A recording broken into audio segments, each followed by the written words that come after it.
Le thème, c'est l'engagement et la responsabilité des chrétiens dans les communautés chrétiennes, les paroisses, la société, leur village, leur quartier.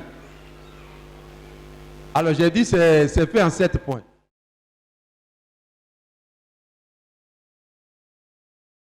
Deuxième partie, sanctifiés par Dieu, les chrétiens sont appelés à mener une vie sainte en vivant selon la grâce du Seigneur.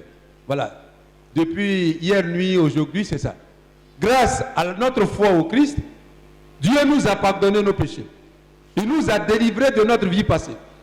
Il nous a donné une vie nouvelle dans le Christ, par la puissance du Saint-Esprit. Il a fait de nous ses enfants spirituels.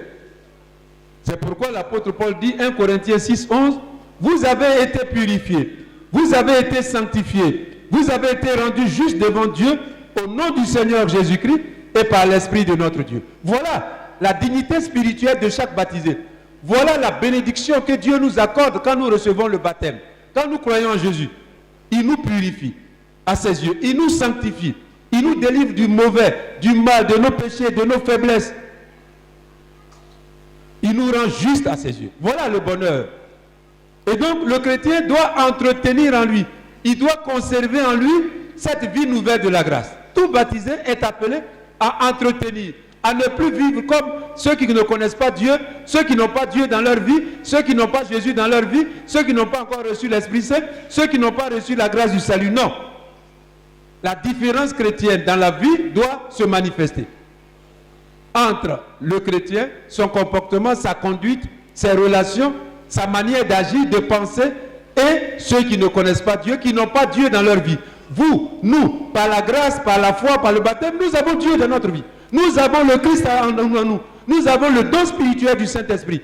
Et donc, ça doit être différent. Notre vie doit être différente de la vie de tout le monde. Notre comportement au village, dans nos familles, avec mon mari, avec ma femme, avec mes enfants, avec mes camarades, au travail, à l'église. Oui, le comportement, la conduite du chrétien, elle doit être différente. Donc, il y a une différence chrétienne. Le chrétien ne doit pas faire comme tout le monde. Ah non, le chrétien ne doit pas faire comme tout le monde. Il n'est plus tout le monde. Parce qu'il est devenu enfant spirituel de Dieu. Il a reçu le don spirituel. Non, il ne peut pas se comporter comme tout le monde. Il ne peut pas dire, ah, moi je fais ça parce que les autres font ça. Parce que moi je vois les autres se comporter comme... Non. C'est ça qu'on dit là. On est sanctifié par Dieu. On a Dieu dans notre vie. On a reçu la grâce du salut en Jésus. Le chrétien, si tu es marié, ton couple, ta famille ne peut plus être comme une famille, non. C'est une famille nouvelle, renouvelée par la grâce du Christ.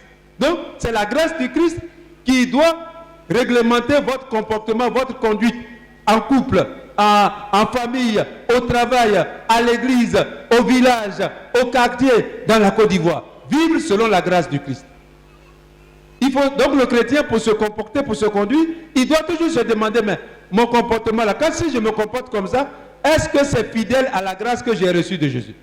La grâce de Jésus doit rythmer, doit marquer, doit caractériser désormais le comportement, la conduite de chaque chrétien et de toute la communauté chrétienne.